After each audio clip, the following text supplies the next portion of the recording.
Spirit. Today, brothers and sisters, we celebrate the Sunday of All Saints. It always follows the Sunday of Pentecost.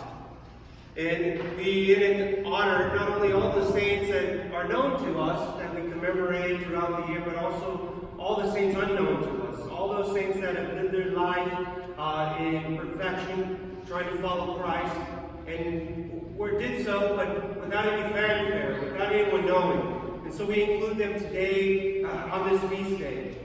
And we're reminded that we too are called to be like these people, to be saints. Today's epistle tells us that with perseverance we must run the race that is set before us, following Christ, the perfecter of our faith. So we're called to run a race with endurance. So how do we become saints in the church? Whether known or unknown, we endure. We run the race and we endure to the end. We do not get distracted by the worldly cares that turn us apart from Christ. And we do not deny Christ's teaching or Him. We heard this gospel today that says, if you deny me before men, He will deny you before His Father in heaven. So we have to be faithful to the end, brothers and sisters. And this is what separates us from most people. What separates the saints from most people is that they endured to the end. They fought the good fight. They continue, no matter what persecutions, what difficulty they may have received in this life, they just continued on and continued on. And they were never ashamed of the teachings of Christ. Today, though, it's a little more difficult and getting more difficult.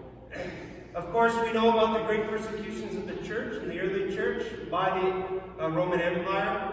And these saints are listed throughout the church teachings. We hear about them all the time. There was a great martyrdom. There's a great martyrdom during the Soviet era, during the persecutions in Russia. So many millions of people lost their lives, those who were faithful to the church. But today, we are being persecuted in a different way.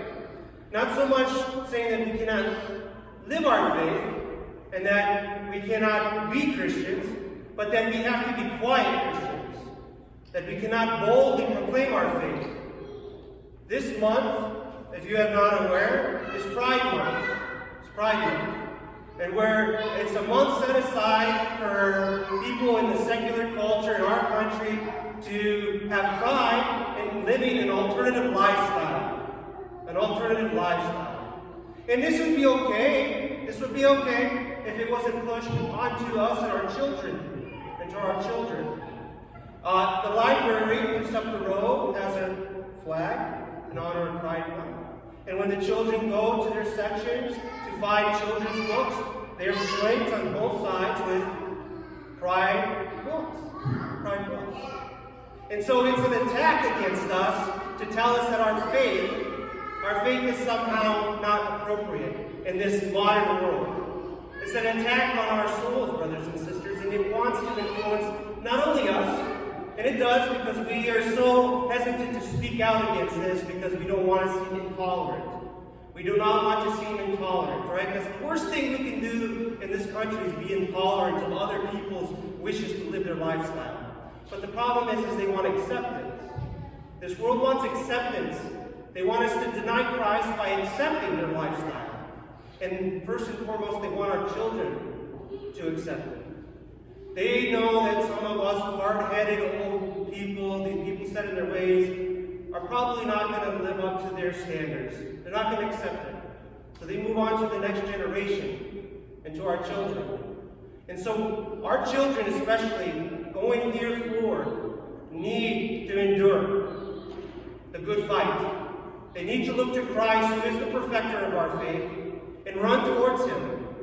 When the world around you tells you that your faith is wrong, and that you have to go with the times, you flee from it. You deny them. You do not deny Christ, and He will not deny you before His Father in heaven. Because if we do this, brothers and sisters, and we have that hardship, and we will probably feel hardship for doing such things, as the apostles did in that gospel today, we left everyone. We left our jobs. We left our family. What shall we inherit? Our brothers and sisters, by doing this, by enduring and and fighting the good fight and running this race well, we inherit 100-fold. Anything that we feel like will be lost with our proclamation of Christ's gospel will be gained 100-fold in the kingdom of heaven. This is what he promises us. He promises us 100-fold in the kingdom of heaven.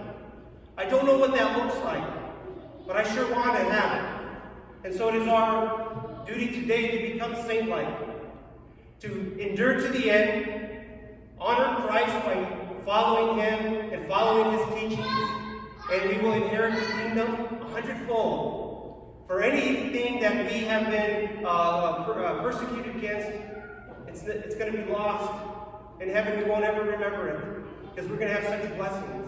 So, brothers and sisters, let us stay strong in our faith. Let us not be shouted down for being intolerant of alternative lifestyles. And let us protect our children and encourage them to keep the faith unchanged, unharmed, so that they too can run the race and enter the kingdom of heaven and receive 100-fold. In the name of God, Father, Son, and Holy Spirit.